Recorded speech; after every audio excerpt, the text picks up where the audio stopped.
Hey everyone, Kyle from Cosplays from Trash. I am not in my studio right now. That's because since my roommate moved out, I now have one extra room that I will be trying to using for some filming stuff and actually doing some photo shoots inside. So I thought I'd make a video talking about my Princess Leia slash Hut Slayer Leia slash Slave Leia costume. So this is going to be mostly photos instead. I did not have a lot of time to shoot and re-record and edit any of the film. First thing I did was just kind of put this on and see how it's going to fit.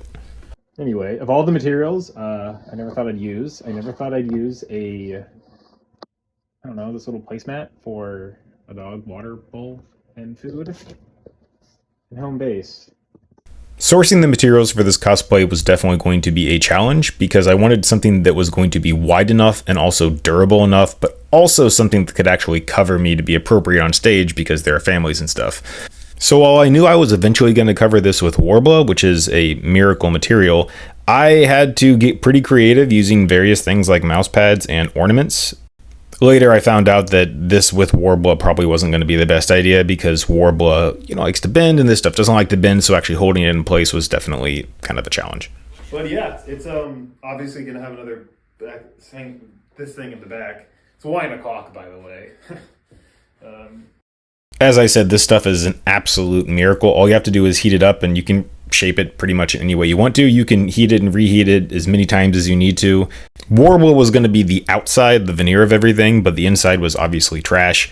Using pretty much anything that I could find for this because I was really kind of running low on materials that were actually going to be useful for this was pretty much a challenge. I really was kind of impressed with how this ended up turning out because I thought this was going to look like absolute crap. Keep in mind, this is literally just putting random things that I can find that kind of create some sort of raise and then covering things in veneer and repeating the process over and over and over again. The bracelet ended up being one of the easier parts to do just because it was kind of small and probably the most malleable. I kind of needed something easy before I eventually moved on to the shoes, which shows a little bit of preview, just covering things over and over again, eventually assembling more Velcro and painting. I know the shoes were going to be the hardest part because shoes are one of my least favorite things to do, so I wanted to do a lot of other things that I could feel accomplished with going on first. I really hate making shoes. Most of the time I do use a base of a shoe, and even in this case where there was a lot of hand sewing involved and I ended up using some other curtains that were pretty ugly, it worked out because I cut all this gold out of these giant curtains and started slowly gluing and hand sewing everything on here. This was very much a trust the process thing because it eventually looked good even though it looked bad for the first 99% of this build.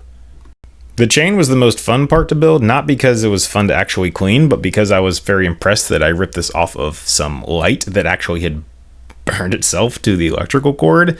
The belt was also pretty simplistic. I was going to actually buy some vinyl, but then I decided, well, after I figured out that Joann doesn't sell white vinyl, I just used foam. The plates, whatever these are called, are mostly just license plates that I cut out. Not very good at cutting things out straight, but with a variety of metal pieces that I just had lying around, it ended up looking a lot better than I thought it was going to. The back cover is only just a license plate that I bent over and it ended up looking pretty good. This stuff was really thick and it also smelled funny from wherever I got it. This almost completely destroyed my sewing machine because I could not hand sew it very well, but then also trying to actually machine stitch it was just really not enjoyable. Nothing special with the ear buns. That I did have to learn how to do a quadruple braid, which I didn't know was a thing, but actually doing a 4 and 3 ended up creating a pretty good volume for the ear muff bun things. Here is where I spilled lemonade all over everything, including all my checklist and my plans. I think I gave up for about a day and a half on that process. Eventually, I did end up making the head crown thing. I didn't really want to go with earrings or any of the really ornate headband that Leia actually had, so I just kind of improvised with the various gold/yellow things and incorporated a few of the gold leaves from the really ugly curtain. For modesty reasons, I knew that I was going to have to wear something underneath. I initially made these beige shorts, which looked really ugly, and then when I took everything off and just had the plate, obviously it's oversized, but it's intentionally oversized. It's to not accidentally expose myself to a crowd with like families, and also that's just not me. This is not a burlesque competition. Eventually I did decide on the black underwear because it was, at least in my opinion, it's probably the best way to kind of like prove that I'm wearing clothes while also still showing a lot of skin. It's because it's kind of a brief style, it is showing a large part of the thigh, but at the same time, because of the contrasting color, where it's black, where everything else is gold, it is very obvious that, like, yep, I am wearing clothes, don't freak out or, cover your eyes. This was the one drawing that I did. Well, technically there were two, but I just did it, from the side to show how I was going to rip it off. And then I probably filmed various versions of this like 15 times just to be taking things off and seeing how it would flow. But ultimately it turned out really well. Thank you for Intac actually having a photo studio so we could actually get some really great photos, and I'm pretty happy with it. There are still a few things that I want to improve on the costume, and I plan to compete with it again, so I'll probably make some more edits over the summer and maybe enter a costume contest when, I'm not going to risk the warbla melting. Well, thanks. See you next time.